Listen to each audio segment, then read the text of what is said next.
ഉണക്കർച്ചി ഉണ്ടാക്കാൻ വേണ്ടിയിട്ട് എങ്ങനെ മുറിക്കണം എന്നുള്ളതിൻ്റെ വീഡിയോ ആണിത്. ബീഫ് മേടിച്ചിട്ട് ഇങ്ങനെ തുണ്ടമായിട്ടുള്ള പീസ് എടുത്ത് ഇങ്ങനെ ചെറുതായിട്ട് ഇങ്ങനെ, അതായത് കട്ടി കുറച്ച് ഇങ്ങനെ സ്ലൈസ് ചെയ്യണം. ഒരുമാതിരി ബേക്കണേക്കാളും കുറച്ചുകൂടെ കട്ടിയിൽ, ബേക്കൻ്റെ കട്ടി പോരാ, ബേക്കൻ്റെ കട്ടി ഈസ് ടു തിൻ. ഒരു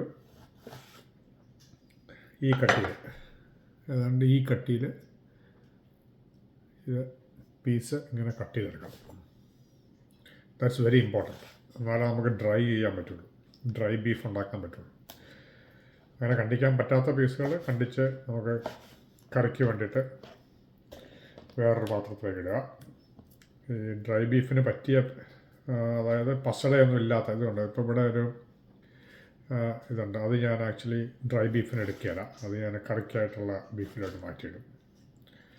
കഴിഞ്ഞ് മിച്ചമുള്ള പീസ് നല്ല സോളിഡ് ആയിട്ടുള്ള നല്ല പീസ് മാത്രമേ ഉള്ളൂ ഡ്രൈ ബീഫിനായിട്ട് ഞാൻ ഉപയോഗിക്കാറുള്ളൂ.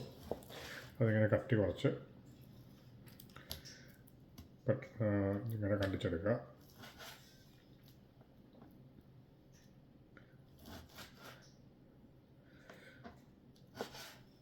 ഇതിന് പറ്റിയാൽ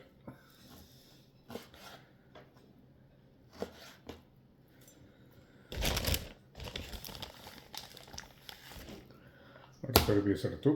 ഇപ്പോൾ ഇവിടെ ഒരു ഇതുണ്ട്, ആ സെക്ഷൻ ഞാനങ്ങ് എടുത്തിട്ട് ഇത് ഞാൻ കറി വെക്കാനുള്ള അത് കഴിഞ്ഞ് കഴിയുമ്പോൾ നല്ല തുണ്ടമായിട്ട് കിട്ടും. അതിനെ കട്ടി കുറച്ച് പീസാക്കുക. കട്ടി കുറച്ച് പീസാക്കിയാൽ മാത്രമേ നമുക്ക് ഉണങ്ങാൻ എളുപ്പമാകത്തുള്ളൂ, അല്ലെങ്കിൽ ഉണങ്ങാൻ ബുദ്ധിമുട്ട് വരും. അതുപോലെ തന്നെ ഉപ്പൊക്കെ ശരിക്കും പിടിക്കാനും കട്ടി കുറഞ്ഞ പീസാണ് നല്ലത്.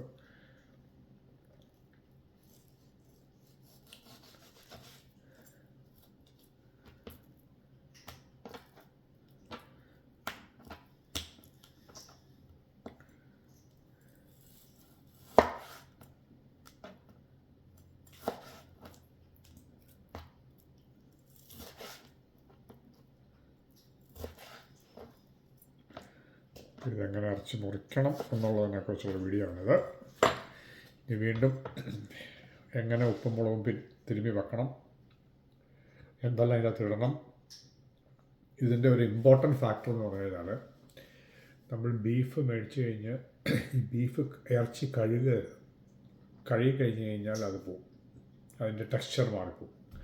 അപ്പോൾ അതുകൊണ്ട് ഈ ഉണക്കറച്ചി ഉണ്ടാക്കുമ്പോൾ ഈ പീസ് ഇങ്ങനെ കണ്ടിച്ചെടുത്തിട്ട് നമ്മളിത് കഴുകുകയില്ല.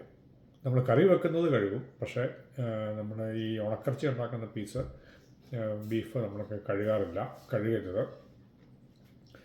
അതെനിക്ക് ആക്ച്വലി എൻ്റെ മദറാണ് പറഞ്ഞു തന്നത്.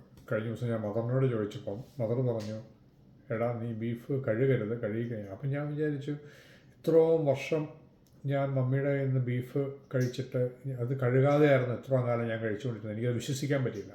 മദർ പറഞ്ഞു, ഉണക്കറച്ചി ഉണ്ടാക്കുന്നത് മൊത്തം കഴുകാതെയായിരുന്നു. ഞാൻ നിങ്ങളോട് പറഞ്ഞിട്ടില്ല, കാരണം നിങ്ങളോട് പറഞ്ഞു കഴിഞ്ഞാൽ നിങ്ങൾ ഇനി കഴിച്ചില്ലെന്ന് വിചാരിച്ചോട്ട് പറയാറില്ലായിരുന്നു എന്ന് പറഞ്ഞു. അപ്പോഴാണ് എനിക്ക് അതിൻ്റെ ആ ഒരു ടിപ്പ് കിട്ടിയത്. സോറി, എൻ്റെ ഫോൺ താഴെ പോയി. ബൈ.